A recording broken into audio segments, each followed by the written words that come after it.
우선 근골격계 문제에 대해서 효과적으로 대처하는 방법에 대해서 이야기하게 될 거면서 주로 통증에 대해서 이야기를 하게 될 겁니다. 그리고 디스크에 대한 잘못된 정보도 같이 이야기를 하면서 맞춰보도록 할 건데요. 자, 근골격계 장애 뭐 이런 것들은 이야기 많이 들어보셨을 거예요. 말 그대로 근육과 골격계를 이야기를 하는 거예요. 그래서 근육, 그리고 뼈대 이런 것들이 이야기하게 되는데 최근에는 이제 어떤 것까지 들어가냐면은 유로 머스큘러 스켈레탈이라고 해서 신경까지 들어가게 돼요. 그러면은 이 세 가지 구성 요소로 보자면은 어떻게 되냐면은 요 놈은 결국 움직임에 대해서 가장 기본 구성 요소가 될 수 있거든요. 움직임. 여기 계신 모든 분들은 아마 움직임에 대해서 굉장히 많은 부분을 생각하고 계실 거고요. 그래서 아마 그럼 이 부분이 해결이 된다면 꽤 많은 부분이 도움이 줄 수 있겠죠. 자, 그런데 이제 근육, 뼈대, 뭐 신경이 문제가 생기게 되면은 디스오더, 장애라고 이야기를 하게 되면서 결론적으로는 움직임에 대한 부분에도 문제가 있게 되겠죠. 요거를 먼저 기억해 주시면 되고요. 그럼 왜 나타나냐라고 고민이 들 때, 당연히 갑작스럽게 운동을 한다던가, 혹은 반복적인 동작, 요게 좀 많겠죠. 반복적으로 직업병이라던가, 뭐 이런 것들이 많이 있을 수도 있고요. 어색한 자세, 우리가 좀 편하지 못한 자세에서 했을 때도 이렇게 나타나게 됩니다. 오히려 외상은 생각보다 적어요. 우리가 그런 외래 환자의 비중을 봤을 때 전체 한 4위 정도밖에 안 되거든요. 그러면 우리는 요 동작이 아무래도 근골격계 장애를 좀 만든다라고 보시면 되죠. 결국에는 근골격계 장애, 뭐 때로는 뭐 신경까지 포함됐던 장애 같은 경우는 어떤 거에 영향을 줄 수 있을까라고 생각했을 때는 당연히 움직임에 대한 영향을 줄 수가 있어요. 자, 그렇게 되면서 어떻게 되냐? 통증, 불편함, 기능 부전들. 이런 것들이 우리가 흔히 이야기하는 근골격계 질환이 됩니다. 가장 여러분들이 많이 겪으면서 회원님들이 이야기하는 것 중에 하나가 될 거예요. 그 중에서 오늘 저랑은 좀 심도 있게 이제 통증에 대한 부분을 이야기해 볼까 합니다. 자, 그러면은 우리 한번 통증에 대해서 이제 좀 본격적으로 들어가 볼 텐데, 영상에 대해서 보도록 할게요. 영상학적. 우리가 흔히 뭐 MRI, CT, 그리고 엑스레이를 보도록 할 건데, 자, 무증상이라는 사람들, 이제 통증이 없는 사람들을 다 데리고 온 거예요. 다 데리고 와가지고, 너 아프지 않으니까 이제 MRI, CT를 한번 찍어볼게. 라고 찍어보니까, 디스크의 퇴행성, 디스크가 변화가 나는 게 20대에 벌써 40% 정도 가까이 돼요. 열에 한 4명 정도는 다 되거든요. 벌써 생각보다 높죠. 30대에는 거의 절반이 되는 거고요. 중요한 거는 60대부터는 거의 90%가 돼요. 근데 이분들이 통증이 있냐? 라고 했을 때 없다는 거죠. 무증상. 통증이 없는데도 불구하고 디스크 퇴행은 나타난다는 거죠. 그 첫 번째로는 젊은 사람한테 나 아파요. 이렇게 현재 증상 나 아파요 하고 왔던 분들은 생각보다도 요렇게 이게 디스크거든요. CT로 찍어진 디스크가 실제로 관련이 없을 수도 있다라고 이야기를 하게 되는 거예요. 실제로 없을 수도 있어요. 그리고 두 번째로는 이게 중요한 거예요. 이게 나이가 듦에 따라 이 사람의 연구에서는 나이가 들면서 되게 자연스러운 거라고 해요. 우리가 몸이 퇴행이 되는 건 되게 자연스러운 노화의 과정으로 좀 받아들여야 된다고 하거든요. 그 가장 좀 쉽게 설명할 수 있는 게 요거죠. 나이가 들면은 당연히 우리는 주름이 들 수밖에 없어요. 맞죠? 이렇게 나이가 들 수밖에 없는데 그게 우리가 이야기했던 디스크 퇴행도 동일하다는 거죠. 우리가 이런 것들 그러면은 과연 디스크 퇴행이 그런 통증과 관련이 있을까라고 또 생각이 들 수 있잖아요. 그런데 그건 뒤에서 설명드릴게요. 그 지금 보시는 거는 조스피티라고 학술지예요. 그냥 논문을 좀 보는 학술지인데 전 세계에서 정형외과를 주제로 이제 순위를 매겼어요. 그래서 보니까 2위예요. 세계 2위 되는 저널지인데 요 놈이 이제 저널이 되게 신뢰도가 높거든요. 그래서 이제 미국 쪽이나 이런 데서 보험 수가를 만들 때 이 저널을 참고도 할 정도로 되게 높은 신뢰도를 가지고 있어요. 근데 재밌는 거 보도록 할게요. 여기서는 목 통증이 있는 사람한테 고위험과 저위험으로 구분을 해서 고위험은 나이가 많은 65세 이상, 그리고 두 번째로는 심각한 그런 부상, 뭐 사고가 크게 났다던가 이런 것들, 그리고 감각이 이상하다던가 이럴 때는 고위험으로 보고 있고요. 저위험은 응급실에서 그냥 걸어 다닐 수 있는 거, 앉거나 걸을 수 있거나, 혹은 되게 가볍게 다치거나, 그리고 그리고 움직이기 좀 불편할 수는 있는데, 특별히 목에 대한 가동 범위가 문제가 없는 사람들, 이런 분들은 이제 실제로 저위험군으로 보는데, 이게 급성으로 통증으로 오잖아요. 저 목이 아파요. 오잖아요. 근데 여기에 해당되면은 굳이 영상을 찍을 필요 없다라고 보고 있는 거예요.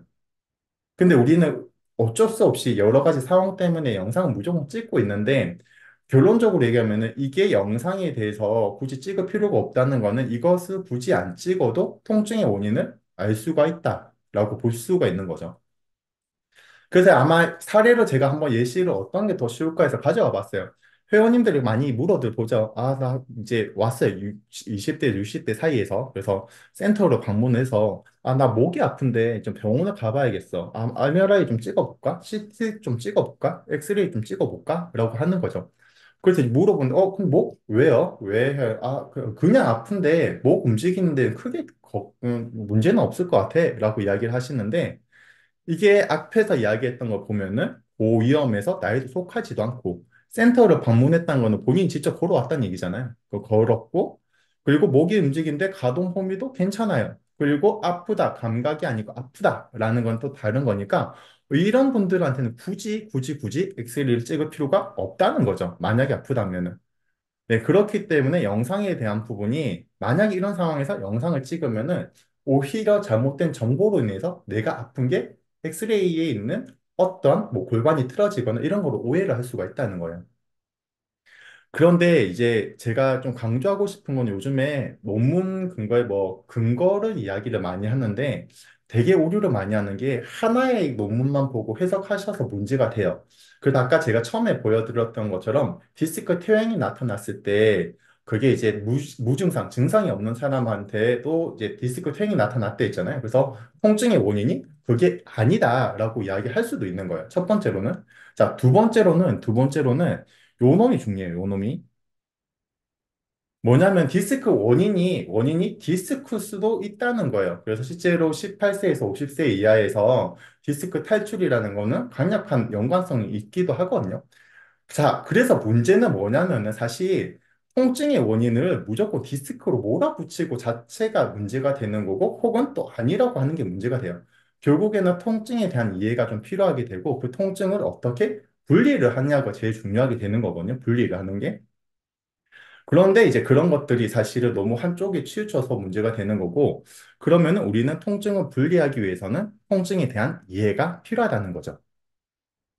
자, 그리고 제 사례를 들어보도록 할게요. 제가 이제 좀 되게 부끄러운 얘기인데, 한 1, 2년 차 때 이제 환자분이 이러고 왔어요. 와가지고, 어디 아프세요? 그러니까, 허리 아프다고 얘기하는 거예요. 알겠습니다. 체크해 볼게요 해서 되게 간단하게 끝났어요. 되게 부끄러운 얘기인데, 이렇게 되면은 여러분들이 많은 정보를 얻을 수가 없게 됩니다. 무슨 얘기냐면은 실제로 이렇게 환자 두 개 이것도 논문을 가지고 거의 대부분 논문 기반으로 얘기하고 있어요, 제가. 그래서 보시면은 어떤 분은 나는 이제 아픈데 타는 듯한 혹은 따끔거리는 통증이 나타나기도 하고 되게 좀 고통스럽고 갑작스럽게 나타나 좀 피에 찔리는 듯한 콕콕 쑤시는 느낌도 나라는 사람도 있을 수도 있고요. 어떤 분들은 날카롭고 둔한 통증이라고 해요. 때로는 이제 이렇게 움직임에 따라서 통증이 증가되거나 줄어들거나 하는 경우도 있고요. 그러면은, 자, 봐요. 통증을 표현하는 것 자체가 다르잖아요. 그러면 원인 자체가 다르다는 거예요. 그럼 동일하게 아프다고 해서 접근해야 될 게 아니라 다른 거에 대해서 접근하실 필요가 있다는 겁니다. 결론적으로는 우리는 그런 환자분 혹은 회원님들한테 아프냐고 물어볼 때 되게 자세하게 물어봐야 돼요. 그런데 환자분이 자세히 이야기한다 하더라도 우리가 그 정보를 받아들이는 게 쉽지가 않기 때문에 어떻게 좀 오류가 많이 나타나게 되는 거죠. 그래서 이 부분을 조금 더 여러분들이 알고 계시면 많이 도움이 될 것 같아서 제가 좀 강하게 이야기하고 있고요. 자, 그러면은 이제 우리는 회원님과 대화를 하겠죠. 대화를 통해서 이제 사실 대화만 잘 이야기하면은 통증의 종류를 분류를 하고 있고 거기에 맞춰서 적절한 운동 방법을 제시할 수 있어요. 그래서 운동해도 될까라는 퀘스천을 이제 해도 되구나라고 자신감 있게 하시는 것들 자체가 결국에는 맨 마지막에 말씀을 드릴 근데 이제 자신감 있게 하는 게 예후가 되게 좋아요. 그게 과학적으로도 근거가 되기 때문에 말씀을 드릴 거고 제가 이렇게 해드리도록 해보겠습니다. 자, 우선 통증에 대한 정의가 제가 좋아하는 정의인데, 이제 북맨이라고 물리치료사를 위한 감별 진단이라는 책에서 나온 통증의 정의예요. 결국에 첫 번째로 중요한 거는 개인적 경험이 되게 중요하죠. 요 놈이. 좀 극단적으로 설명을 드리자면은 일란성 쌍둥이에요. 일란성 쌍둥이가 똑같은 위치에 디스크가 똑같은 크기로 됐어요. 그 똑같은 크기에 똑같은 위치의 디스크라면 통증의 크기가 동일해야 되잖아요. 근데 어떤 친구는 못 걷겠다. 근데 어떤 친구는 아픈데 견딜만 해. 라고 하는 거죠. 왜 그럴까 할 때 이게 다 결국에는 개인적으로 느끼는 것들이 다 다르기 때문에 그리고 통증이 느끼는 강도라든가 표현이 다르기 때문에 실제로 이제 이런 것들은 개인적으로 되게 차이가 난다는 거예요. 그래서 어떤 분이 난 디스코 나도 디스코 걸렸는데 너 지금 엄살 부리는 거 아니야? 할 정도로 하시는 수도 있고 근데 그렇게 생각하시는 게 아니라 개인적으로 느끼는 것들이 다르다라고 보실 수가 있는 거죠. 저는 이제 아무래도 이제 통증에서 최전선에서 좀 있다 보니까 하면은 이제 가끔은 이제 이 사람 꾀병이 아닐까? 라는 생각이 되게 들 정도의 환자분이 생각보다 많아요. 그런데도 불구하고 요거를 항상 상기를 하죠. 개인적으로 다루겠구나라고 생각을 하게 되고 두 번째로는 제가 말을 되게 많이 들어주거든요. 그래도 우리 통증에 대한 부분은 그러면은 뒤에 설명드리겠지만 이 심리적인 부분에서도 꽤 많은 부분이 도움이 돼요. 그래서 환자분이 가끔은 우시기도 하거든요. 나의 통증을 이렇게 자세히 들어줬던 분이 쌤이 처음이에요. 예를 들어서. 이런 것들이 사실 그럼 저는 해준 게 없는데도 불구하고 이미 저를 통해서 심리적인 안정이 통해서 좋은 예우로 넘어가기도 하거든요.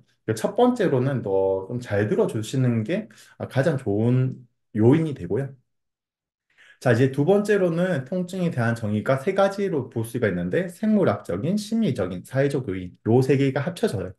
자, 생물학적 요인은 뭐 1970년대 혹은 2000년대 사이에 되게 활발하게 됐어요. 뭐냐면은 이제 당신이 아픈 이유는 골반이 틀어졌습니다.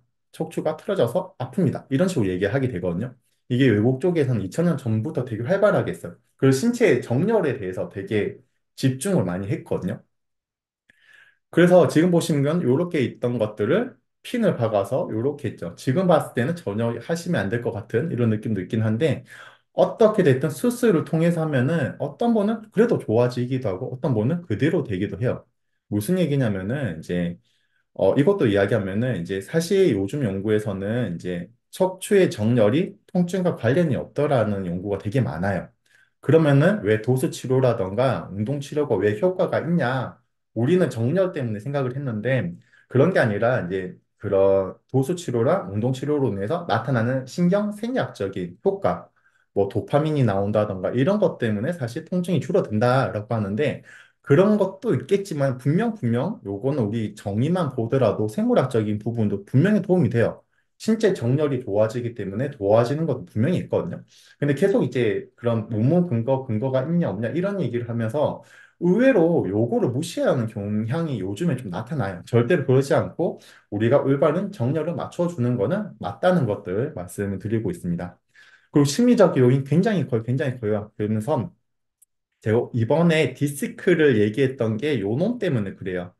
뭐냐면은 이제 잘못된 통증에 대한 정보라던가 이런 믿음 자체가 예후로 되게 안 좋게 만들거든요. 그런 것들 여러 가지 중에 하나가 뭐 기억나는 것 중에 하나가 어떤 제 환자분 중에 한 분은 이제 자기가 자기 스스로 그런 허리 디스크를 고쳤대요. 그래서 어떻게 해요? 물어보니까 이제 반신욕을 통해서 계속 자기가 하니까 나았다는 거예요. 근데 디스크는 되게 예후가 좋은 질환 중에 하나거든요.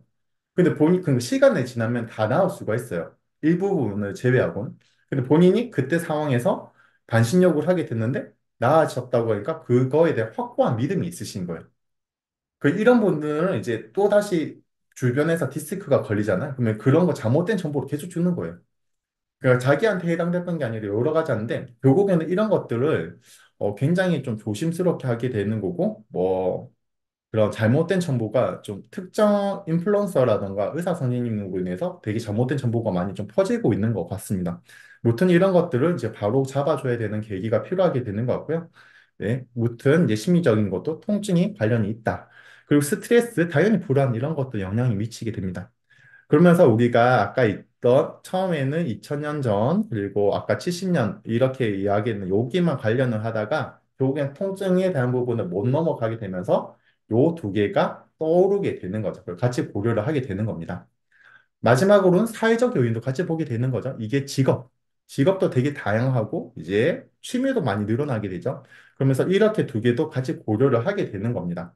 그러면서 이 사람이 어떤 직업을 가지고 있냐, 어떠한 취미 생활을 가지고 있냐. 그럼 결국엔 통증을 이야기를 할 때 제가 좋아하는 요즘의 단어인데 기계를 치료하고 그렇게 다루는 게 아니죠. 우리는 사람을 다루는 거죠. 그래서 단순히 이거 뚝딱뚝딱 고쳐서 이런 게 아니라 절대로 그런 게 아니라 적어도 우리는 요 세 가지를 충분히 고려를 하고 고민을 하실 필요가 있습니다. 자, 그래서 통증을 더 보자면은 만약에 제가 발목이 접힐렸어요. 그러면 어떻게? 손상이 됐어. 발목 손상. 그러면은 통증이 발현이 나타나게 되고 내가 아프니까 그쪽에 체중 지지를 못하게 되겠잖아요. 그러면은 어떻게? 행동이 조심을 하게 되겠죠. 근데 내가 통증이 없어요. 그럼 평소 동일하게 돌아다닐 거 아니에요. 악순환이 되겠죠. 뭐 극단적으로 하면은 발을 못 쓰게 될 수도 있어요. 발목 인대가 다 손상돼서 불안정이 생겨서. 무슨 얘기냐면은 결국 통증은 되게 중요한 거라는 거죠. 생존을 위해서 꼭 필요한 반응인 거예요. 꼭 있어야 되는 것들이고 손상으로 인해서 우리가 보호를 할 수 있는 일종의 사인인 건데 우리가 옛날에는 이것을 싸워내가야 된다고 이야기를 한 거예요. 그래서 싸워서 통증을 무조건 없애야 된다라고 생각을 하게 됐는데 그런 것들로 발달된 게 수술, 약물, 주사 등이 이렇게 나타나게 되겠죠. 근데 이런 거 한다 해서 우리가 통증을 정복할 수는 없게 된 거죠. 결론적으로 요즘에는 통증을 수용해 가야 되는 통증 교육이 많이 뜨고 있고요. 요즘 재밌는 거는 요즘 미국에서는 이제 통화로 해서 그런 케어도 한대요. 왜 이런 통증 교육을 하기 위해서 전화상으로 이제 돈을 받으면서 통증이 그런 제대로 된 통증 교육을 많이 하기도 하거든요. 무튼 중요한 거는 우리는 통증을 이겨나가는 게 절대로 아니고 어느 정도 받아들여야 돼요. 그래서 예시로 보게 되면은 우리가 제가 작년에 감기 걸렸는데 올해도 만약에 걸렸어요. 근데 내가 엄청 심각하게 받아들이지 않죠. 그냥 내가 좀 몸이 좀 피곤했겠구나라고 생각하잖아요. 그런데 통증만큼은 그런 근골격의 통증만큼 그렇게 생각을 잘 안 해요. 그러니까 언제든지 우리는 나이가 따라서 금에 따라서 노화가 되고 디스크 퇴행이라든가 여러 가지가 나타날 수도 있는데도 불구하고 내가 작년에 아팠는데 올해 또 아파. 1년인데 또 아파. 이런 식으로 받아들이거든요. 되게 심각하게 받아들이시는 거예요. 이로 인해서 약간 우리 심리적인 부분이 굉장히 강하게 들어가기 때문에 괜찮다. 그래서 제가 요즘에 설명을 이렇게 감기로 설명을 하거든요. 그렇지. 그 이제 뭐 이런 식으로 이제 되게 좀 통증을 받아들일 수 있게 쉽게 설명을 많이 하려고 해요. 첫 번째로 이제 회원님들, 환자분한테 설명할 때 제일 첫 번째 단계는 이해하기 좋은 예시로 많이 들려고 하거든요. 그러니까 이런 것들로 이제 저는 이야기를 하고 있습니다. 그럼 결국에는 통증은 어느 정도 받아들여야 된다라는 거죠. 자, 그럼 통증의 원인은 이제 쉽게 설명드리면은 피부층, 뭐 팔에 베인다던가, 뭐 화상을 입는다던가 이런 것도 있을 수 있고요. 자, 우리가 근육인대들이 다쳐서 그럴 수도 있겠죠. 디스크라든가 신경이 문제가 생길 수도 있고, 우리 장기에도 문제가 생길 수도 있어요. 그러니까 통증이 이렇게 나올 수도 있는데, 이것을 좀 더 멋있게 보이면 이렇게 나눌 수가 있는 거죠. 신체와 신경으로 나누고요. 신체는 피부층, 깊은 층에 있는 근육이라던가 이런 것들, 그리고 내장기, 이렇게 구분을 할 수가 있습니다. 그러면은 이제 이런 것들을 통해서 하는데, 자, 요것도 중요해요. 그러니까 근육이나 인대 혹은 내장기, 장기 같은 경우는 연관통을 만들어요. 이게 뭐냐면은 통증의 원인이 예를 들어서 팔꿈치에 문제가 생겼다면은 내가 아픈 걸 느끼는 거는 손바닥에서 느낄 수가 있는 거예요. 예를 들어서, 그러니까 통증의 원인이 A라는 곳에 있으면 아픈 곳은 B로 이렇게 나타나는 것들이 연관통인데, 그래서 통증의 원인을 크게 이제 군면에서는 이렇게 5개로 구분할 수가 있어요. 연관통이 나타나는 이유는 여기 보시면은 장기에서 들어가는 신경이 우리가 오리엔테이션 때 이래서 제가 보내드린 거예요. 모든 감각은 거의 그런 척추의 후각에 들어간다고 말씀을 드렸어요. 그 후각에 들어가는데 피부층에 있는 감각과 장기 쪽에 있는 감각이 같이 같은 위치에 후각에 들어가게 돼요. 근데 뇌에서는 정보의 해석의 오류로 인해서 장기의 문제인데 피부층에 아프다, 다른 곳에 아프다라고 느끼게 되는 거예요. 이게 연관통이 되는 거고요. 무튼 이런 것들이 있습니다. 자, 그렇게 되면은 표층 신부 내장기에 문제가 있는 거는 우리 노시세티브한 페인이다라고 이야기할 수가 있고요. 신경에 문제가 있는 거는 뉴로페티그한 페인. 그리고 요 두 개가 빨리 해결이 안 되었다 하면은 요렇게 노시플라스티시티 페인이라고 하고 있습니다. 이것들은 이제 계속 제가 이야기하게 될 거고 그렇기 때문에 오리엔테이션 때 이제 말씀을 드렸던 거예요. 자, 그러면 우리는 크게 세 종류로 나눌 수가 있고요. 이제 하나씩 잡아가 보도록 할게요. 자, 우리가 배가 고파야지 야간이고 배가 고프면은 어떻게 하죠? 내가 배가 고프다고 해서 생각해서 텔레파시를 보낸다고 해서 요리사가 바로 음식을 주지는 않겠죠. 일련의 과정이 통해서 넘어가야 되는데, 뭐 쉽게 서면은 배달, 그 핸드폰 어플 중에 요것도 중요해요. 많은 어플 중에서 배달 어플을 골라야겠죠. 맞죠? 내가 배고픈 걸 전달하려면은 그런 것들이 이제 정기적 신호로 바뀌어서 음식점을 통해서 요리사로 가게 되는 거예요. 요렇게 형태로 되는데, 자, 이것을 이제 통증으로 바꿔볼게요.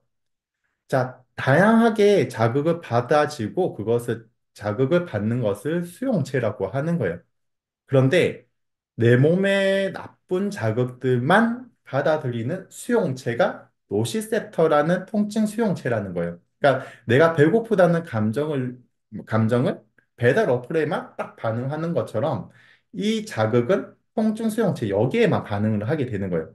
이 자극 자체가 결국에는 자극이 정기적 신호로 바꿔서 척추의 우리 모든 감각은 후각으로 넘어간댔어요. 그래서 뇌로 넘어간다는 거죠. 그래서 이러한 과정을 가지게 되고 유해한 자극은 통증 수용체를 활성화시켜서 결국에는 뇌에서 인지하면서 통증을 느낀다라고 보시면 됩니다. 그 가장 흔하게 우리가 볼 수 있는 거고요. 방금 이야기했던 통증 수용체의 활성도로 인해서 나타나는 통증이라고 이야기하고 있습니다. 이런 건 한번 참고 좀 해주세요. 그래서 우리가 통증이 이렇게 자극이 들어가게 되면은 첫 번째로 통각 수용체에서 통각을 먼저 느껴요. 내가 아프다라고 느끼게 되고요. 자, 두 번째로는 모든 정보는 후각으로 들어가서 마지막으로 뇌에서 아, 통증이 나타났구나라고 2차적으로 느끼게 돼요. 1차, 2차. 자, 그럼 특징에 대해서 알면 좋겠죠. 자, 그럼 그 큰 특징 중에 하나가 곡한된 통증이래요. 뭐냐면은 요거죠. 죄송해요. 요거죠. 어떻게 불편하세요? 그러니까 자기가 본인 정확히 이쪽 포인트를 잡아요. 그러니까 저 작게 포인트를 잡는 게 그거거든요. 그러니까 아플 때 그런 그 표현 자체가 명확해요. 나 여기 아파. 이런 식으로. 근데 좀 크기가 좀 작아요. 이런 게 첫 번째고요. 두 번째로는 움직이거나 혹은 기계적 자극, 뭐 누가 눌린다던가 혹은 내가 근육에 힘을 쓰거나 이렇게 뭐 팔꿈치를 필 때 찌릿해요. 아파요. 이런 식으로. 가장 아마 여러분들이 많이 알고 계실 거예요. 내가 움직일 때, 회원님 어떻게 아파요? 할까? 나 이런 동작 할 때 아픈데? 이런 식으로 얘기하는 것들. 이런 특징들이 이제 아마 그런 노시셉티브한 페인이 가능성이 높아요. 그리고 이분들은 어떻게 하면 통증이 증가되고 어떻게 하면 통증이 줄어드는지 명확하게 알고 있거든요. 네, 그래서 세 가지 증상이 중요하게 되고, 세 가지 증상은 없어야 된다고 해요. 타는 듯한 쏘거나 정기적인 충격, 벌레 기어가는 느낌, 뭐 이런 것들은 사실 신경에 문제가 있을 때 표현할 수 있는 감각이라 보시면 돼요. 그래서 뭐 아프세요? 아픈 건 아니고 타는 듯한 느낌이야? 뭐 이런 식으로 그런 거는 이제 신경에 대한 부분이기 때문에 포함이 되지 않죠. 자, 여기서 기억해야 될 건 야간 통증인데 저도 처음에 야간 통증에서 고민이었던 게 이게 내가 염증 반응이 있으면은 이제 실제로 이제 야간에 통증이 나타날 수 있거든요. 근데 왜 여기 포함됐지? 이야기 생각했는데 이 두 개는 사실 엄밀히 따지면 캔서. 그러니까 암이 나타날 때 저녁에 되게 많이 불편하고 통증이 올라오게 되거든요. 거기에 포함됐던 예시로 좀 보여지고 있습니다. 아무튼 이제 야간에도 통증은 조금은 나타날 수 있다는 거 정도만 참고해 주시면 되고요. 자, 결국에는 어떠한 자세에서 통증이 줄어들거나 증가되기도 하고 움직임에 대한 패턴이 존재한다는 거죠. 요렇게 하겠죠. 아, 운동을 하는데 어깨 움직일 때마다 아파요. 힘을 줄 때 아프네요. 기계적 자극이 들어갈 때. 그러면은 노시셉티브한 페인일 가능성이 높다라고 생각한 거죠. 이런 통증의 유형은 생각보다 예후가 좋다라고 할 수가 있습니다. 그런데 이게 저도 옛날에 그랬는데 손상이라는 거는 통증하고 동일하다고 생각했는데 아니라는 거죠. 같은 의미가 아니에요. 이제 제가 좋아하는 영상인데 한번 보도록 할게요. 이제 통증에 대해서 알 수가 있는데 보시면은 지금 여기 보이시죠? 고무손. 고무손을 계속 이렇게 자극을 주게 되고 있어요. 자극을 주면서 진짜 손을 이렇게 가리게 되거든요. 그러면서 계속 자극을 줘서 이 가짜 손이 내 진짜 손인 것 마냥 이제 자극을 주게 되고 있어요. 이렇게. 그러니까 이제 이분이 이제 실제로 내 손인 것처럼 느끼게 되겠죠. 보시면은 자극 톡 쳐봐요. 이쪽 보실게요. 여기. 손가락 움직이는 거 보이시죠? 그러니까 이게 지금 고무손, 내 손이 아닌데 자극을 줬는데 내 실제 손에서 반응에 자극이 일어나게 되는 거예요. 그럼 이제 극단적으로 이제 망치로 이렇게 한번 두드리겠다고 하는 거죠. 표정이 되게 불안하기 시작해요. 그러면서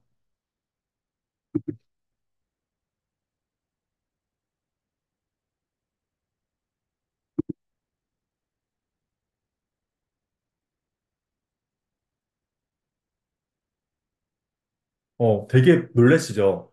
지금 여기는 가짜 손인데도 불구하고 다친 게 없어요. 다친 게 없어. 이게 중요해요. 다친 게 없는데도 불구하고 이 사람은 통증을 많이 느끼고 있어요. 자, 제가 항상 그런 통증하면은 제일 많이 보여주는 요거거든요. 영상인데, 그런 공사장에서 이제 두꺼운 그런 군화 같은 거 신겠죠. 신고 있는데, 실제로 이렇게 못이 찔리게 된 거예요. 이 사람이 너무 아프다고 소리친 거예요. 그래서 911 이렇게 신고를 해가지고 응급실에 찾아가게 된 거죠. 손도 못 대게 하니까 엑스레이 찍으니까 이렇게 못이 박힌 거예요. 못이 심하게 박힌 거예요. 그래서 이제 아 이거 어쩔 수 없다. 이제 해야 되는데 손도 못 대게 하니까 이 신발을 다 분리했어요. 분리해서 보니까 어떻게 되냐면은 발가락과 발가락 사이에 이렇게 못이 들어간 거예요. 다치지 않고 이렇게 들어간 거예요. 근데 이 사람은 되게 아프다고 자지를 진 거죠. 그 저는 이게 아픈 것도 그런데 이 사람 집에 갈 때 어떻게 가는지 되게 궁금하긴 한데 무튼 손상이 없었는데도 불구하고 통증이 나타난 거예요. 그런데 요거는 또 한국 케이스예요. 한국인데 두통이 되게 심했대요. 두통이 심해서 결국 병원에 갔는데 여기에 못이 박혀 있었던 거예요. 그런데 이거를 못이 박혔는데 어? 언제 이렇게 됐을까 했는데 3년 전. 3년 전에 뭐 공사 같은 걸 했는데 뭐 타카 같은 걸 해봤는데 그때 뭐 된 것 같아요. 이런 식으로 된 거예요. 이것도 명확하지 않은 거예요. 그러니까 이거 같은 경우는 손상이 있었는데 통증을 못 느낀 케이스가 되겠죠. 이것들을 더 쉽게 설명드리면은 멍하고 동일해요. 멍이라는 거는 모세혈관이 손상이 돼서 나타나는 거잖아요. 그런데 다들 경험해봤잖아. 여기 멍들었네? 너 이거 왜 멍들었어? 얘기할 때 어떻게 하지? 나도 모르게, 여기 왜 멍들었지? 라고 생각하잖아요. 그런 것들이 뭐 이미 손상이 됐는데도 못 느꼈는데 재밌는 거는 내가 여기 멍이 있다라고 생각하는 순간부터 어떻게 해요? 신경 쓰이고 좀 눌리면 아프고 막 이렇게 신경 쓰이잖아요. 그러니까 다쳤지만 통증은 못하지만 인지하는 순간부터 통증이 느껴지는 형태가 이제 이런 패턴이긴 해요. 그 조직이 손상이 될 때는 앞서 얘기했던 노시셉터라는 곳에서 통증이 1차적으로 먼저 느끼고 2차적으로는 이렇게 뇌 쪽에서 인지와 지각, 내가 아프구나 지각을 해서 해석을 해서 통증이 2차로 느껴지게 되는 거예요. 그래서 제가 근데 처음에는 이 글을 안 넣었는데 이것을 빼니까 어떤 현상이 나타나냐면은, 아, 아픈 거는 정신력의 문제구나, 라고 오해를 하시더라고요. 아니에요. 실제적으로 말초신경계에 대한 부분, 우리가 통증을 받아들이는 수용체에서 통증을 먼저 느끼는 것도 맞아요. 그리고 2차적으로 통증이 느끼는 건데, 조금 더 요게 강력하게 발휘를 한다는 것들을 기억을 하셔야 되는 거죠. 그러면은 결국에는 우리는 통증에 대한 올바른 정보를 전달하게 되어야 되는 거고, 그래서 통증 교육이 계속 활발하게 이제 연구가 되고 있습니다. 자, 그러면은 이제 그 신경병증, 우리가 흔히 디스크라던가 협착증에 대해서 보도를 할 건데, 결국은 신경에 대해서 문제가 나타나는 거겠죠. 자, 특징은 그런 환자분이나 회원님이 나 디스크야, 협착증이야 하는 이런 병력이 가지기도 하는데, 두 번째로는 지속적이고 끊임없는 통증이에요. 이것도 오해할 수가 있는 게, 통증이 이게 나타나서 24시간 아픈 게 절대로 아니에요. 아프면은 한 수분, 1, 2분, 뭐 한 4, 5분, 뭐 이렇게 길면 1시간 정도 이렇게 아픈 거고, 우리가 노시세티브한 페인은 내가 움직임에 따라서 통증이 증가되고 줄어들었다면은 이것은 발현이 되면 좀 오래 간다고 보시면 돼요. 그런데 이제 이런 케이스 같은 경우는 이제 통증을 되게 모호하게 좀 애매하게 얘기해요. 어떻게 불편하세요? 하면은 아픈데 요렇게 좀 불편한데 뭐 이런 식으로 노시세티브한 페인은 명확하게 이거다 이렇게 얘기하는데 이거 같은 경우는 되게 모호하게 표현을 하게 되거든요. 그러면서 실제적으로는 피부 분절이라는 부분에 이제 우리가 척수신경이라고 제가 설명을 드렸어요. 이거 신경을 드렸는데 그 척수신경은 거기에 해당되게 피부의 감각을 담당을 해요. 뭐 흔히 그걸 더마텀, 뭐 피부 분절이라고 이야기를 하는데 우리가 여섯 번째 그런 척수신경이 문제가 생기면은 이렇게 엄지손가락으로 저림이 나타날 수가 있거든요. 그러니까 이런 것들, 그러니까 신경병증이라는 거는 요 세 가지 내가 디스크라든가 병력을 가지고 있기도 하고 지속적인 통증도 있으면서 뭐 손가락이 그런 더마텀 피부 분절에 해당되는 뭐 저림이라든가 감각이 이상이 있다든가 이럴 때는 신경병증으로 볼 수가 있는 거죠. 엄지손가락 아픈 거 이런 것들. 교회는 우리가 뭐 회원님 만날 때 이것도 좀 쉽게 이해하기 위해서 예시를 들었어요. 그 디스크 판정문 받았는데 아프면은 갑자기 나타나서 좀 통증이 좀 지속됐다가 좀 사라져요. 한 좀 오래 가는 것 같아요. 뭐 손가락 쪽 뭐 엄지라던가 이렇게 아프다. 이런 것들을 노시세티브할 가능성이 높다는 거죠. 그래서 이제 이 두 개를 가지고 설명을 드릴 때 보면은 타는 듯한 따끔거리거나 이런 거는 신경이 눌려서 나타난 표현이고 계속 고통스럽고 갑작스럽게 나타나는 것들 결국 이거는 우리는 뉴로페틱한 펜이다라고 보실 수가 있고요. 날카롭고 둔하고 이게 아까 얘기 계속 강조했던 움직임에 따라서 통증이 증가되거나 줄어드는 거 이거는 노시셉티브한 페인 그리고 왼쪽은 뉴로페틱한 페인, 왼쪽은, 오른쪽은 노시세티브한 페인. 이렇게 구분해서 환자분이 이야기를 한다 했을 때 이렇게 어느 정도 구분을 할 수가 있어야 돼요. 그런데 이러면 딱 떨어지면 제일 좋겠죠. 그러니까 제가 앞에도 얘기했듯이 가능성으로 이야기를 하게 되는데 그 이유를 보면은 이건 뒤에 설명드릴게요. 신경학적인 검사는 간단하기 때문에 이런 것들 슬럼프라던가 뭐 다리 하지 직거상 검사 이런 거는 미리 알고 계시면 도움이 될 것 같아요. 그래서 이거는 한번 꼭 찾아봐 주시면 좋을 것 같고 디스크 판단할 때는 요게 더 신뢰도가 높다고 합니다. 네, 아까 이야기했던 왜 이걸 이야기했냐면은 순수하게 다치거나 순수하게 신경으로 인해서 이제 나타나는 통증이 좀 드물다고요. 요 두 개가 섞여서 두 개가 섞여서 나타난다고 해요. 그러면 우리는 어떻게 해야 되냐? 회원 혹은 환자분의 중심으로 관리를 해야 되고 어디가 더 우세한가라고 구분을 해야 되는 거죠.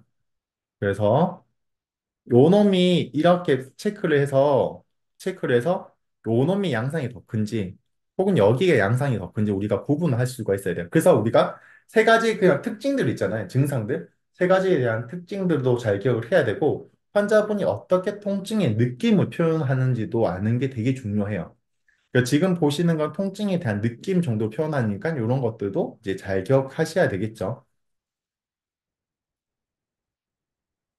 자, 이제 그런 노시 플라스티시티는 통증에 대한 해석에 오류가 나타날 때 나오는 통증이라고 말씀드렸어요. 그리고 이게 만성 통증이다라는 거죠.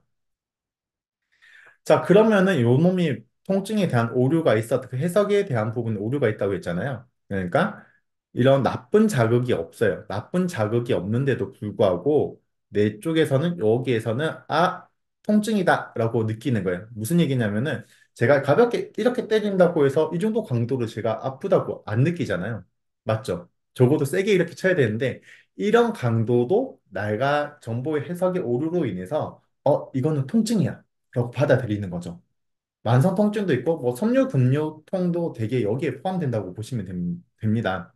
그러니까 자극이 없는데도 통증이 느껴지는 상태가 되는데 결국에는 정보의 해석에 이제 문제가 생기게 되는 거죠. 통증에 대한 정보의 해석이 되는데 결국 중추성, 우리는 뇌와 척수를 중추라고 이야기를 하게 되고 여기서 통증에 처리 이상이 생기는데 가끔은 중추 감작이라고도 이야기를 해요. 그래서 저도 옛날에 공부할 때, 왜 이거랑 이거를 뭘까? 라고 했는데, 이거는 그냥 동일한 언어라고 보시면 돼요. 가끔 공부하시는 분들 질문을 하셔서 제가 말씀드릴 거예요.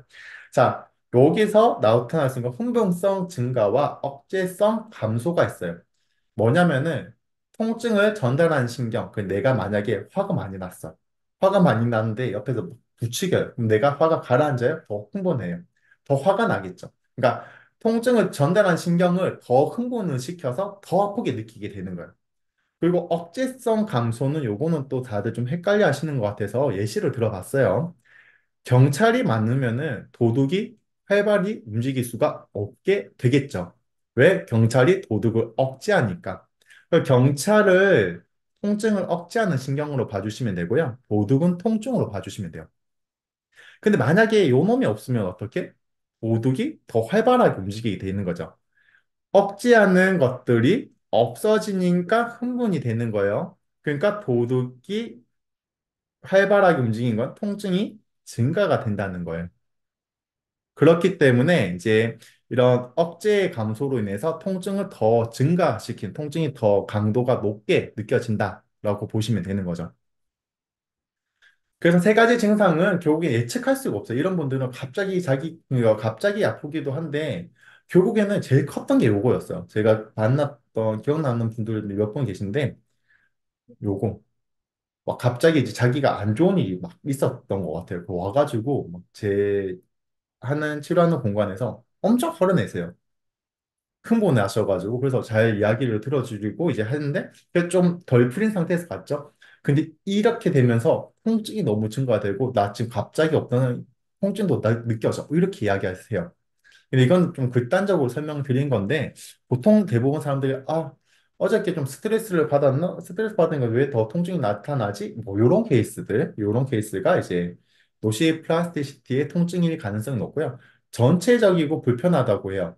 그러니까 아픈 곳을 그냥 특정하게 이렇게 한쪽으로 또 모아 표현한 게 아니라 아픈데 그냥 다 아파 뭐 이런 식으로 표현하시는 분들 있잖아요. 그런 분들이 이제 여기 가능성이 높아요. 이렇게 통증이 갑자기 나타나고 대중도 없을 뿐만이 아니고 심리적인 부분에서 큰 통증이 증가된다거나 이런 이제 전체적으로 아프다 할 때는 요 가능성이 높게 듭니다. 그래서 제가 진짜 많이 고민을 하다가 좀 더 쉬운 예를 들어왔는데 이건 다들 경험해 봤을 거예요. 내가 여기에 화상을 입었어요. 뜨거운 걸로. 여기 A, D라는 곳에 화상을 입었어요. 그러면 아픈 곳만 화상 입은 곳만 아파요? 놔두면은 시간이 지나고 이거 빨리 조치가 안 나면은 그 주변으로 통증이 느껴졌던 거는 한 번씩 경험해 보셨을 거예요. 뭐냐면은 화상을 입었을 때 이게 빨리 해결이 안 되면은 통증이 커져요. 커지는데 통증의 강도는 큰 게 아니라 좀 처음에 뜨거웠던 화상의 위치의 강도의 아픔보다는 조금 강도는 줄어드는데 전체적으로 우리하다던가 불편하다고 느끼실 거예요. 그러니까 시간이 지나서 나오는 것들. 그러니까 빨리 이런 노시세티브한 페인이 해결이 되지 않으면은 요 놈이 넘어갈 수가 있다는 거죠. 신경이. 그래서 우리가 만약에 화상 입을 때 바로 뭐 해요? 얼음을 씌우잖아요. 그러면은 이거 했을 때 어때요? 시간이 지나도 이런 느낌 안 나타나요. 이거는 한번 경험해 보셨던 분들은 바로 기억하실 텐데 아무튼 이런 것들 그럼 결론적으로는 우리가 빨리 노시세티브한 페인이다라고 판단할 때는 이것을 빨리 해결해 주실 필요가 있고 그래서 요즘에 제가 좀 이런 걸 공부하면서 가끔은 약물 같은 경우 소염 진통제라던가 이런 것들을 좀 권장을 좀 하는 편이기도 해요. 이게 너무 더 오래 가면은 좀 문제가 되니까. 그 약물이 다 나쁜 게 아닌데 또 너무 극단적으로 약물이 나쁘다 이렇게 해버리니까 문제가 되는 거예요. 우리는 사람은 치료를 하는 거예요. 그걸 거기에 맞게 해야 되는 거고. 자, 이제 이야기하고 싶은 건 통증의 파국화와 이제 노시플라스티시티가 되면은 움직임 공포증까지 생겨요. 움직임 공포증이라는 거는 내가 특정 움직임을 할 때 통증이 더 증가될까 봐 안 하는 거예요. 허리 숙이면 내가 다칠 것 같아요. 안 하고 싶어요. 무서워요. 하는 것들 생각보다 많습니다. 아마 여러분들 더 저보다 많이 경험하셨기 때문에 많을 거라고 보이시고요. 통증이 타고카도 있어요.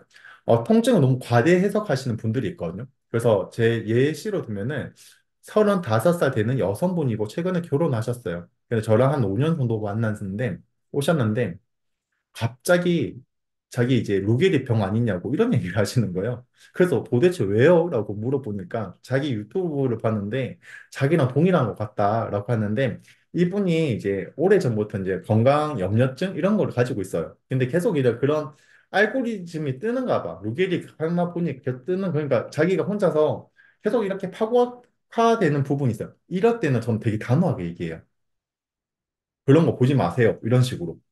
애초에 모호하게 뭐 그럴 수도 있지 왜 그러 이렇게 하면 안 되고 애초에 이거 싹을 잘라야 돼요. 절대로 그럴 일 없다. 걱정 마라. 아니면은 요거를 또 놓치잖아요. 그러면 이 사람이 혼자서 또 계속 산다면 넘어가게 되거든요. 그럼 무튼 이런 것들 문제가 생기게 되는데 사실 이것보다 더 문제가 되는 거는 저는 요거라고 생각해요. 뭐 유튜브가 되게 도움이 되는 것도 많은데 너무 무분별하게 너무 앞서 얘기했잖아요. 그러니까 논문 하나만 보고 이게 마치 다인 것처럼 생각을 하거든요. 그래서 그거를 계속 논문을 여러 가지를 봐야 되고 근거를 봐야 되는데 하나만 보고 문제가 생기게 됩니다. 특정하게 이제 그런 박성건이라는 사람이 이야기하는 것보다는 유튜브에서 혹은 인플루언서 하시는 분들이 더 말을 크게 와닿는 것 같아요. 그래서 이 부분에 대해서 제가 외부 강의할 때 항상 많이 이야기하고 있습니다. 자, 그래서 목이 아픈 이유는 100% 디스크입니다. 이렇게 하는데 이런 잘못된 정보는 통증 정보가 결국에는 우리는 환자가 맹신하게 돼서 예후를 좋지 못하게 해요. 우리가 이야기했죠? 100% 디스크일까요? 아니라는 거죠. 우리는 이거를 계속 이야기했습니다. 자, 그리고 여러분들이 이제 궁금해한 게, 그럼 왜 디스크인데 왜 통증이 없어요? 라고 궁금해 하실 수도 있잖아요. 그 이유 중에 하나가 디스크는 사실 디스크 그 자체에 통증을 느끼는 것들이 없어요. 거의 감각이 없고 디스크가 튀어나오면서 이런 신경이 눌려지게 되면서 염증 반응이 나타나서 나오는 통증이라고 좀 보시면 될 것 같아요. 그런데 이 염증이 빨리 해결이 되거나 이제 생각보다 빨리 해결되면은 염증 반응이 나오는 즉시 바로 빠져나간다. 그럼 통증이 못 느낄 수도 있고요. 자, 우리가 역치라는 게 있죠. 내가 이 정도 역치를 자극을 해야지 반응이 나타나는 뭐 최소값이 될 텐데 이 염증 반응이 내가 통증이 느낄 만한 정도의 역치값이 안 올라갈 때 그런 경우는 이제 통증을 못 느끼는 경우도 있죠. 두 번째로는 되게 이 케이스는 저도 보지는 못했는데 되게 드문 케이스래요. 그냥 염증 반응 없이 신경만 딱 눌려지는 거예요. 그러면은 우리 척추신경은 운동과 감각이 섞여 있다고 말씀을 드렸어요. 우리 오리엔테이션 때. 그래서 여기가 문제가 생기게 되니까 이제 통증이 못 느끼게 되는 경우도 있는데 이건 되게 드문 케이스라고 해요. 자, 그리고 이제 우리가 모든 감각은 여기 있는 후 각으로 가는데 여기 중간에 있는 그냥 뭐 휴게소 정도라고 보시면 될 것 같아요. 여기서 뭘 하냐면은 어렵게 생각하지 마세요. 만성적인 염증을 조절하게 되는 거예요. 만성적인 염증. 그러니까 이게 결국에는 만성적으로 이제 염증을 조절을 해야지 이렇게 이야기했던 신경병증의 통증을 좀 이제 안 넘어가게 바꿔주거든요. 그러니까 요 놈이 잘 쓰게 되는 거예요. 잘 활발하게 움직임이 일어나고 활성화가 되는 거예요. 그러니까 내가 그 염증 반응이 나타난다 하더라도 만성적으로 안 넘어가게 쓴다고 보시면 되는 거고요. 그리고 이제 우리 대부분 후각으로 들어간다고 했죠. 통증도 감각이기 때문에 여기로 들어가게 되는데 요 놈 아까 이제 통증을 흥분시키는 신경을 억제를 시켜주기도 하고 통증을 억제하는 신경을 활성화시켜 주니까 통증을 덜 느끼게 되는 거예요. 자, 그렇게 되면서 1번부터 4번까지가 실제적으로는 되게 특별한 사람일까? 라고 생각하실 수도 있는데 일반 사람들. 그러니까 우리가 대부분 방금도 이야기했지만 우리 여기서 찍어봤을 때 아마 적어도 한 반 정도는 디스크 패인이 나타날 수도 있잖아요. 그럼에도 불구하고 통증이 없는 이유는 우리는 그냥 이 정도의 그냥 패턴을 가지고 있다 보시면 돼요. 그리고 마지막에 5가지는 우리의 통증의 요인은 생물학적인, 심리적인, 사회적 요인이라고 했었잖아요. 이 사람이 본능적으로 자기가 스스로 긍정적인 생각을 가지거나 이런 사람들이라면은 사실 자기가 스스로 어, 진통 물질을 스스로 좀 조절하기도 한다고 합니다. 그러니까 이렇게 웃는 얼굴들, 아, 많이 썼으니까 아플 수 있지. 이러신 분들 아닌데, 왜 또 아파? 못 걷는 거 아닌가? 이렇게 부정적으로 생각하시는 분. 이런 감정적인 부분에서도 좀 구분을 할 수가 있는 거죠. 그래서 그런 환자분이나 혹은 형님들 올 때 아픈 걸로 인해서 방문을 하셨다면은 표정 보면 알아요. 표정에서 진짜 웃지도 않고 무표정으로 이렇게 오신다면은 아, 이분은 좀 더 오래 걸리겠다라고 생각하셔야 되는 거죠. 이런 패턴이 문제가 있기 때문에 그렇습니다. 그리고 제가 이제 좋아했던 건 지금 보시는 거는 이제 키네지올로지 인체 운동학에서 이제 나오는 통증이 없는 이유에 대해서 보도록 하는데 소화된 디스크라는 거는 디스크는 수분기가 가득 차 있어요. 그거를 이야기하는 디스크라 보면 되는데 나이가 듦에 따라서 수분이 빠져나가게 돼요. 그러면서 디스크가 퇴행이 되는데 퇴행이 되는 거는 크게 네 가지로 설명하고 있어요. 유전, 직업, 디스크, 영양분 요거 진짜 진짜 중요해요. 요거 그리고 손상이라는 거죠. 그런데 요거 보시죠. 유전적인 게 요즘에 연구에서는 75%까지 된다고요. 그래서 직업적인 부분의 문제라든가 뭐 예를 들어서 뭐 사무직이라든가 환경적 요인에 의해서 뭐 흡연이라든가 술, 담배 많이 하시면은 이런 것보다도 최대 75% 유전적인 게 크다고 얘기해요. 그래서 생각보다 요즘에 디스크 질환을 할 때 저한테는 가족 단위로 오시는 분도 의외로 많거든요. 아, 그러면은 이게, 아, 유전적인 게 맞구나라고 좀 생각이 들어요. 그, 지금 이게 똑같은 크기로 했지만 요거는 사실 상대적으로 적다라는 것들. 자, 그리고 그런데 이제 우리가 결국에는 디스크는 통증은 염증 반응 때문에 나타난다고 했어요. 염증이 결국 회복되고 리모델링 되어야 되는데 이게 서로 균형이 이루어지면은 통증이 없어지기도 하고 혹은 아파도 그냥 뭐 괜찮네. 약간의 기능 제한. 그런데 불균형이 될 때 결국에는 디스크 질환의 증상, 저리거나 따끔거리거나 이렇게 되는 거죠. 그럼 왜 이렇게 균형이 있고 없고가 되냐라고 할 때 여러분들이 다 하고 계신 거예요. 척추 사이의 이음에 대한 그런 불안정성이 있으면은 이게 염증이나 회복하는데 좀 불균형이 나타나는 거고요. 이게 실제적으로 불안정성이 아니라 안정성이 있으면은 이렇게 되는 거예요. 여러분들이 지금 하고 있는 것 자체는 어떻게 보면 디스크를 이제 통증으로 안 넘어가게 하는 일련의 과정이라는 거죠. 근데 이게 통증이 또 넘어가게 되면서 디스크 영향이나 손상이 되는데 이제 또 보도록 할게요. 그래서 이런 이유 때문에 디스크에 통증이 없을 수도 있습니다.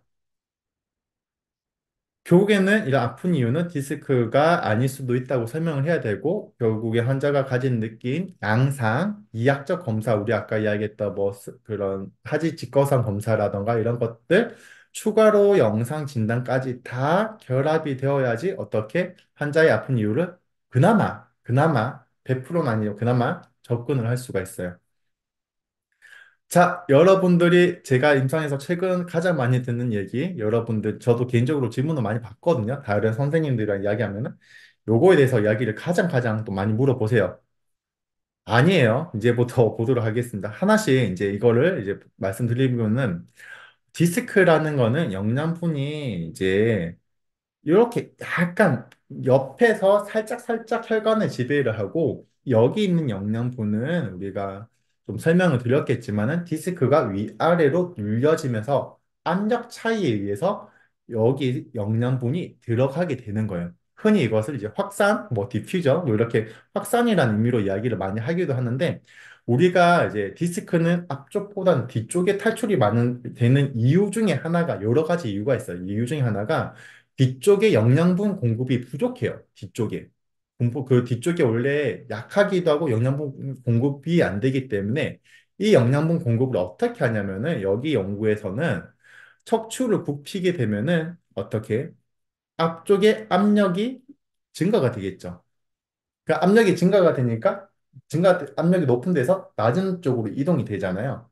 그러니까 요렇게 압력이 뒤로 가는 거예요. 그러니까 뒤쪽으로 영양분이 충분히 공급을 할 수가 있는 거죠.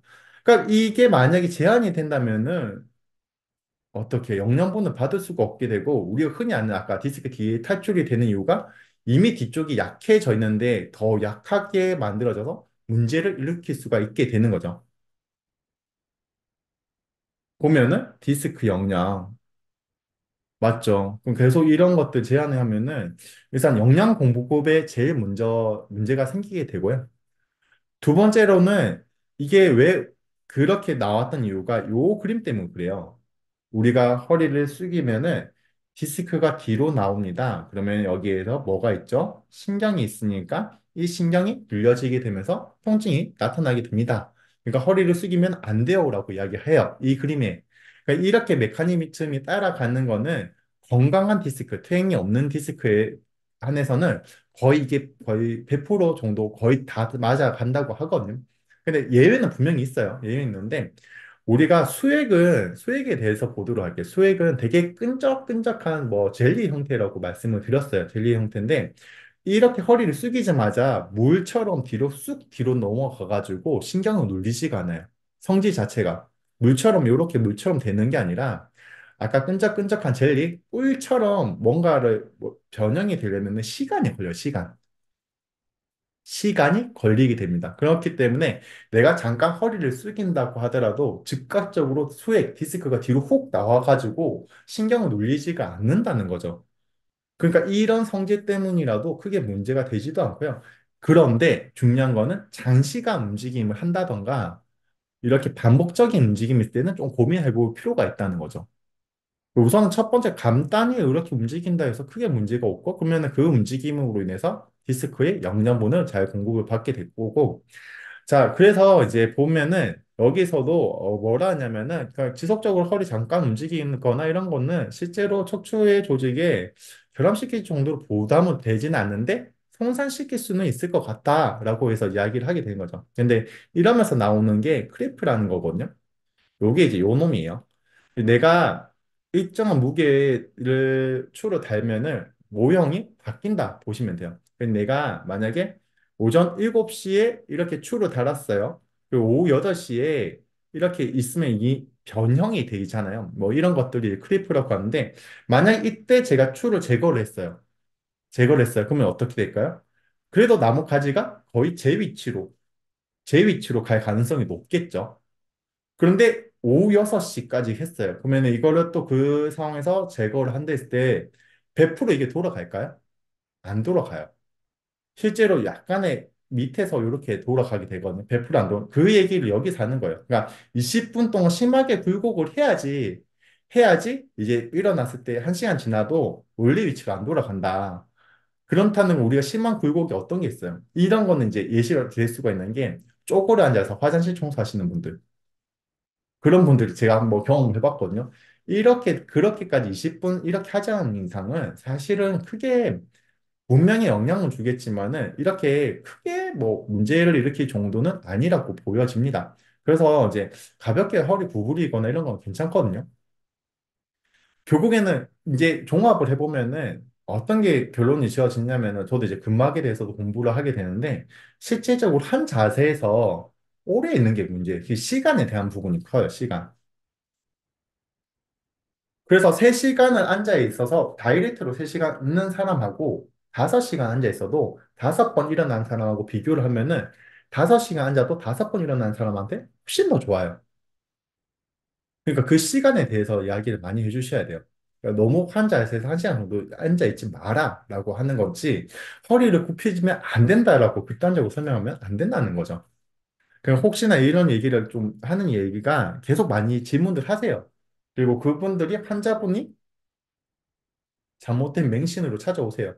그것을 좀 깨주기 위해서라도 우리가 이것을 뭐 제가 내 생각으로 이야기하는 게 아니라 조금은 좀 더 유명했던 학자들이 연구했던 거를 기반으로 좀 설명을 드려봤습니다.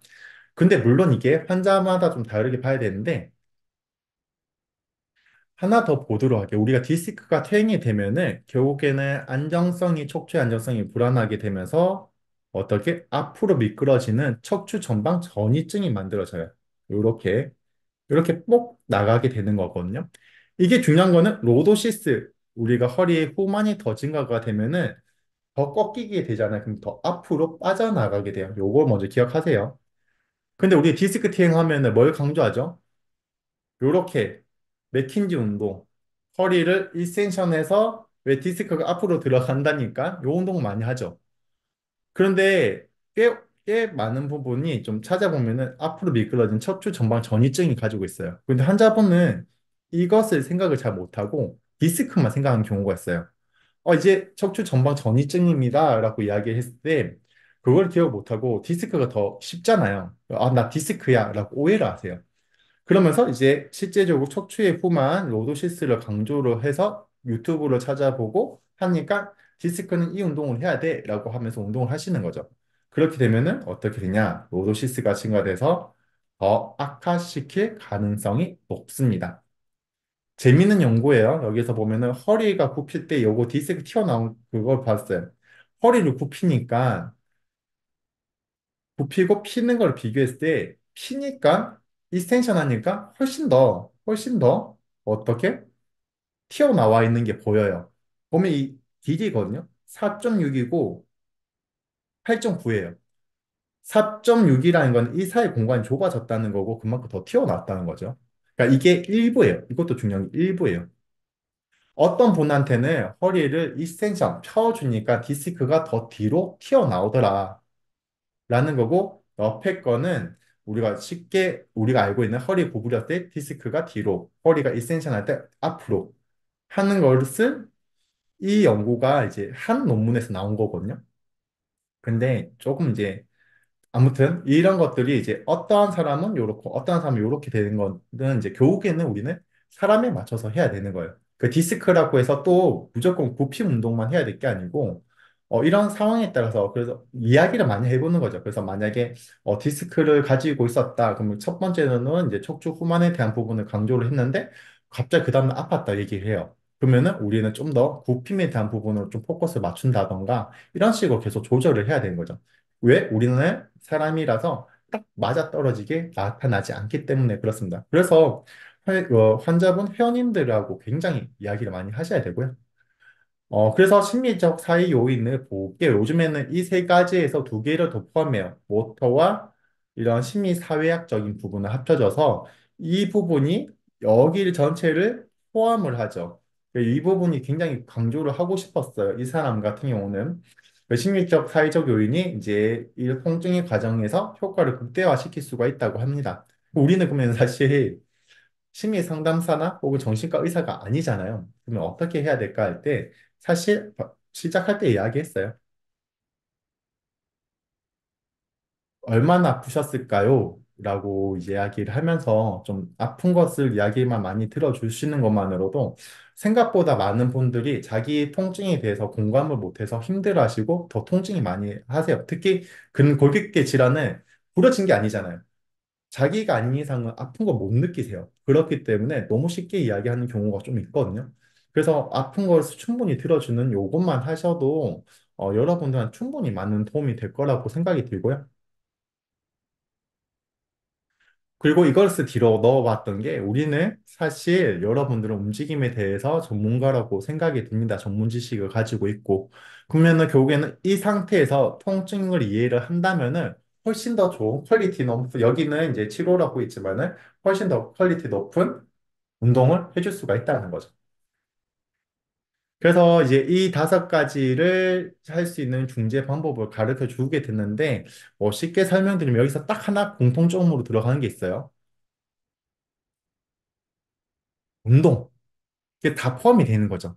그래서 그 결론적으로 얘기하면 그래도 가볍게 운동을 하면은 도움이 된다는 게 여기서도 좀 이야기하고 있는 거예요. 또 뒤에 더 설명드릴게요. 그런데 이제 운동을 할 때 또 그럼 어떻게 또 문제가 생기냐면은 아프니까 자 무조건 운동해야 돼 이렇게 하시면 안 돼요. 거기에 맞게 적절하게 강도라던가 빈도라던가 그리고 난이도라던가 다 조절을 해야 되고 추가적으로 통증에 대한 접근이 이렇게만 생각해야 될 게 아니라 요즘은 멀티 다 방면에서 접근을 하셔야 됩니다. 그래서 저희들도 뭐 필요하면은 운동을 하시라고 권장을 하는 거고 여러분들도 만약 필요할 땐 병원을 가시라고 하고 이게 협업이 돼야 되는데 그게 생각보다 요즘에는 안 되는 것 같아요. 무튼 이런 것들은 서로 상호작용을 해야 된다고 생각을 하고 있고요. 그래도 우리가 통증에 관련해서는 운동이 효과적이다라는 거죠. 좀 더 보도록 할게요. 아까 조스 PT라고 세계 2위 뭐 저널지라고 말씀드렸죠. 여기에서는 이제 많은 연구를 종합해서 이렇게 좀 친절하게 종합해서 또 설명을 해줘요. 여기서 뭐냐면은 이거죠. 특정한 방향에서 반복적인 운동을 사용해도 된다고 해요. 이게 그 점수가 A라는 거예요. 우리가 A, B, C 중에서 A 등급이 되게 높거든요. 그래서 점수할 때는 이런 거는 사람에 맞춰서 해줄 필요가 있다라고 생각하시면 되고요. 두 번째로는 요거 이제 새롭게 개선된가 봐요. 요거 보시면은 어떻게 허리 굽히는 것도 운동을 해라 라는 거죠. 근데 여기 C죠. 그 C라는 단계는 낮으니까 이건 효과가 없나 생각해야 될 텐데 그런 게 아니에요. 이미 여기 들어가는 것만으로도 어느 정도 효과가 있다고 보시면 돼요. 생각보다 많은 치료가 빠져 있거든요. 근데 여기 정도만으면은 그래도 어느 정도 여러분들이 환자 회원님들한테 피해는 안 주실 수 있다라고 보실 수가 있는 거죠. 그리고 여기서도 이제 나눠서 허리 통증에서 나눠서 이야기를 하게 되면은 급성이 때도 만성이 때도 여러분들 많이 물어볼 거예요. 뭐 저한테 많이 물어보는데 어떤 운동이 좋을까요? 라고 할 때 어떤 게 더 낫다고 할 수가 없어요. 그러면 운동을 해도 된다라고 하시면 되는 거죠. 결국에는 이제 만성 허리일 때는 이제 근력 운동을 좀 더 권장을 한다. 이런 것들. 그러니까 하셔도 돼요. 그 난이도나 강의에 따라서. 추가로 디스크와 관련돼서 어떤 게 영향이 있을까? 이제 어떤 게 운동이 좋을까라고 할 때 결국에는 누워서 아프니까 이제 누워서 하면은 안 된다는 거죠. 공적인 부분, 활동을 많이 해야 되고요. 축방향의 하중이라는 거는 걷거나 뛰거나 할 때 이렇게 움직임이 나타나서 하는 것들, 이런 것들이 도움이 되고, 이런 달리기나 진입 상태에서 이제 걷는 거는 적어도 이제 디스크에는 해를 끼치지 않는다. 적어도. 그러니까 아프신 분은 동적으로 해야 되니까 걷거나 뛰세요. 라고 이야기하는 게 도움이 된 거죠. 특히 달리기를 하신, 제가 많이 권장하는 거는 걷는 것보다 가볍게 뛰기를 권장을 하는 게 결국에는 순환이 또 만성 통증은 순환이 잘 된다면은 그런 것들이 되게 부가적인 효과로 인해서 통증이 많이 줄어들게 돼요. 그래서 이런 것도 많이 하게 되는데, 자, 이제 재밌는 거는 제가 좀 놀랬던 거는 여기서 이런 것들을 골랐을 때 수영이 들어가요. 수영을 많이 이야기하는 것 중에 하나가 중력에 노출이 안 되어 있으니까 수영하세요 많이 권장을 하는데 수영도 생각보다 나쁠 수 있다고 얘기를 하는 거죠. 이것도 더 설명드릴게요. 우선 해로운 건 당연히 고중량, 너무 세게 무기를 친다던가 이런 것도 문제가 생기게 되고요. 폭발적인 움직임, 이게 야구, 역도 뭐 이런 것들 다 포함이 되겠죠. 그리고 극단적인 움직임이라는 거는 이제 체조 한다던가 요가라는 그런 그 필라테스 동작도 생각보다 극단적인 움직임이 많은 걸로 알고 있는데 그런 것들은 사실은 디스크일 때는 권장하지 않다는 거고 뭐 여기에서는 비사용이 결국엔 위쪽과 동일하게 되겠죠. 결국에는 활동을 해라라는 거죠.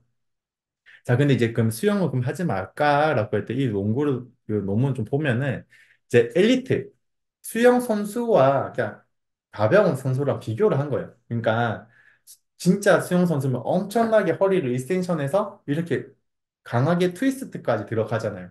그러니까 이게 수영에 좀 문제가 있을 수 있다라고 해서 더 하는 거고, 그거를 비교를 했을 때는 사실 이제 일반적으로 시험 하는 것 자체에 가지고는 크게 뭐 문제를 삼거나 그러진 않거든요. 근데 이제 만약에 이제 수영을 해서 괜찮다고 해서 막 선수처럼 하시는 분들이 있어요. 그런 분들은 좀 하시면 안 된다고 이제 좀 권장할 수 있는 거죠. 이제 그래서 케이스를 좀 들고 왔어요. 이런 분들이 이제 나이가 75세시고 이제 뭐 디스크 시술도 받으셨어요. 그래서 다시 수술을 좀 권유를 받아서 자기가 좀 받기 무섭다 하셨어요. 근데 저랑 이제 이야기 해봤는데 신경학적 증상이 거의 없는 거예요. 이거는 거의 노시세티브한 표현이지 않을까? 라는 생각을 하게 된 거죠. 그러면서 이제 자세적인 정렬을 좀 더 신경을 썼어요. 그래서 이제 이렇게 해버리니까 이게 쉽게 지내서 한 거예요. 이게 옷을 또 비슷한 옷을 입고 오셔가지고 좀 비슷하게 되어 있는데 아무튼 쉽게 지내서 어느 정도 정렬이 좀 개선이 되니까 이제서야 이제 이분이 그러니까 CC5세잖아요. 통증이 확 없어진다고 말씀드리기는 힘들어도 이제는 좀 살만해. 아픈데 견딜만해. 이 정도 되는 거죠. 그 어머님한테 제가 얘기하죠. 많이 썼으니까 아플 수 있죠. 그 어머니 일 많이 하시잖아요. 이런 식으로 얘기해서 통증에 대해서 대수롭지 않게 하면서 이제 그런 교육은 하는 거죠. 두 번째로는 이제 연락을 받았어요. 이제 디스크가 좀 심하다라고 이야기를 받아서 이제 나이가 몇 살이냐고 25세죠. 그래서 내가 아까 처음에 시작했을 때도 이 생각보다 괜찮으실 것 같은데? 괜찮을 것 같은데? 이 디스크 아닐 것 같은데 해서 만났죠. 그 실제로 디스크가 심했던 분이세요. 그래서 이런 양상을 보이게 된 거예요. 그래서 허리를 거의 움직임 공포증이 있어서 허리를 거의 안 쓰게 되셨거든요. 그래서 이거를 이제 소리 좀 켜볼게요. 그래서 이제 하게 해본 거죠. 그러니까 이제 하고 나니까 그래도 허리 좀 숙이시는 거예요. 이제. 그치요. 어, 너무 근데 농구해. 안 들리세요? 되네요라고 들었잖아요. 그러니까 이게 실제로 이거는 뭐 어렵지 않고 이제 신경 가동수만 해줘도 도움 되거든요. 그러니까 이제 통증에 따라서 이제 이 사람이 어떻게 접근하냐에 따라서 우리가 좀 다르게 도와줄 수가 있다는 거죠. 그리고 요거 잘못된 환자의 맹신에 대해서 이야기하게 될 텐데 환자분이 65세인데 건강에 대한 자부심이 엄청 강하셨어요. 난 너무 건강한데 근데 다른 데서 디스크 소견을 받아서 저한테 찾아오셨대요. 이야기를 들으셔서 추천받아서. 그런데 이제 좀 보니까 척추 엑스레이 보니까 척추 점막 전이증도 좀 있었어요. 그래서 했는데 또 이것도 봤는데 생각보다 신경에 대한 부분이 문제가 아닌 것 같은데? 라는 생각하고 또 오래되다 보니까 약간의 노시플라스티시티에 대한 양상을 좀 의심을 했어요. 그러니까 근데 이제 3회차까지 했는데도 컴플레인 하세요. 나한테 이제 왜 차도가 없냐면서 추천해줬던 사람 믿고 왔는데 이러면서 이제 이때마다 마음이 급해지죠. 사실 마음이 급해져요. 저도 사람이라서. 그런데 이야기를 나눠보니까 아까 건강에 대한 자부심이 있었다 했잖아요. 그러면서 자기는 되게 매일 운동하는 걸 되게 흡족해 하세요. 그러면서 이야기를 하니까 유튜브를 보고 따라한다고 이야기를 하시더라고. 그래서 혹시 요런 운동 하시냐고 물어봤거든요. 맞대요. 디스크는 이거 해라던데? 라고 하시더라고. 그런데 척추 전방 전이증을 가지고 있었다고 말씀드렸어요. 어머니 이거 하지 마세요. 저 믿고 하지 마세요. 라고 이야기를 한 거죠. 요걸 제안을 하고 오히려 굽히는 운동을 좀 더 강조를 하면서 하니까 통증이 완화가 됐어요. 그래서 무사히 좀 잘 넘어가게 되는 거죠. 이거는 좀 잘못된 정보 때문에 이렇게 되는 거고 자, 심리 중지에 대한 부분도 보도록 할게요. 저희는 이제 턱 관절도 좀 많이 보는 편인데, 지속적으로 톡 소리 때문에 불편하기도 하고 통증이 좀 많이 있으시다고 해요. 그래서 이제 뭐 평가를 하게 되니까 뭐 익상근이라고 해서 우리가 저작근 중에 하나가 되는데 이런 거에 단축이 좀 보여서 좀 했죠.